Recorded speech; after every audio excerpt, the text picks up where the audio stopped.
Hello, in this video I want to show you how to install and join Google Classroom on your Motorola Edge 30 Ultra. So first let's open up our Google Play Store. Here find Google Classroom.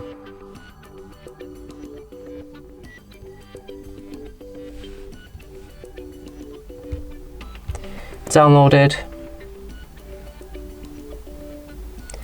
After installation process is complete, you should be able to open it. From here, click on Get Started, choose the account you want to use, click on OK. Then on this plus button, join the class, enter the class code which you should be provided with, and after doing so, click on Join. And that's it for this video. Hope you like it. Please consider subscribing to our channel, leave a like and a comment below.